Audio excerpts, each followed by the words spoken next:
গত 3 দিন ধরে রহস্যজনকভাবে নিখোঁজ এক অসুস্থ প্রৌঢ়। ঘর থেকে বেরোনোর ক্ষমতাটুকু যার ছিল না, সেই মানুষটি হঠাৎ কোথায় গেল? এই প্রশ্নই এখন তাড়িয়ে বেড়াচ্ছে মালদা জেলার হরিশ্চন্দ্রপুর থানা এলাকার বৈরাট গ্রামের বাসিন্দাদের।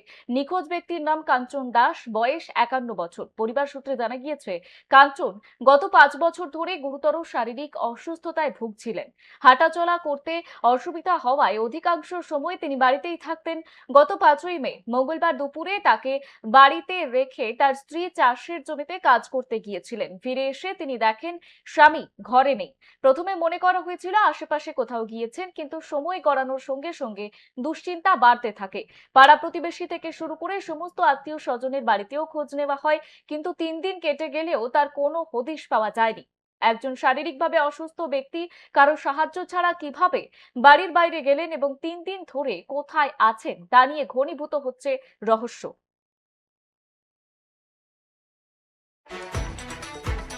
এই মুহূর্তে মালদার দিকে নজর রয়েছে। 3 দিন ধরে নিখোঁজ অসুস্থ প্রৌঢ়। ঘটনায় পুলিশের দ্বারস্থ উদ্বিগ্ন স্ত্রী। যেমনটা জানাচ্ছিলাম, গত 3 দিন ধরে রহস্যজনকভাবে নিখোঁজ এক অসুস্থ প্রৌঢ়। ঘর থেকে বেরোনোর ক্ষমতাটুকু যার ছিল না, সেই মানুষটি হঠাৎ কোথায় গেল?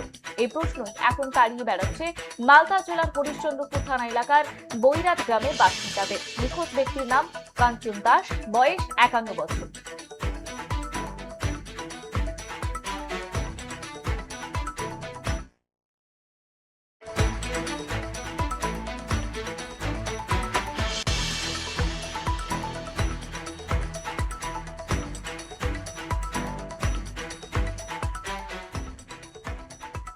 ছিল। কিচ্ছু হয়নি।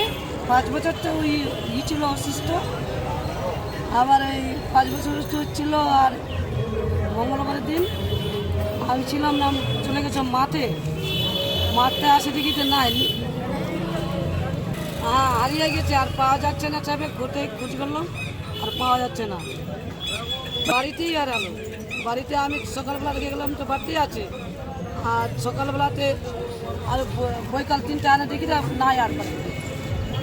আর ঠিকানা করতে পারছি না, যে কত সবাই সব জায়গায় আমি করলাম, জিজ্ঞাসা করলাম, ফোন করছি, কেউ বলতে পারছে না যে এখানে আছে কি ওখানে আছে, কেউ কথা বলতে পারছে না। এখন নিখোঁজ, আমি কিছুই করতে পারছি না। আজকে থানায় এসে জানাতে, ঝগড়া জাতি কিচ্ছু হয়নি। 5 বছরতে অসুস্থ আছে। আবার কি হলো না হলো, আমি চলে গেলাম মাঠে কাজ করতে। সকাল 8টার সময় গেলাম, বৈকাল 3টার সময় আলাম, আসে দেখি তো নাই। আমি তখন থাকি গেলাম, আমি যে আছে মন্দিরের কাছে না, আমি চলে গেলাম বাড়ির কাজ করলাম। আমাদের মেয়েদের তো কাজই আছে, সব কাজকর্ম করে আমি রাত 7টা বাজলো, কিন্তু পাচ্ছি না। আবার মেয়েকে আমি ফোন করছি, তা আমার মেয়ের বাড়ি গেছে কি কোথাও গেছে, আমি তো জিজ্ঞাসা করতে হবে।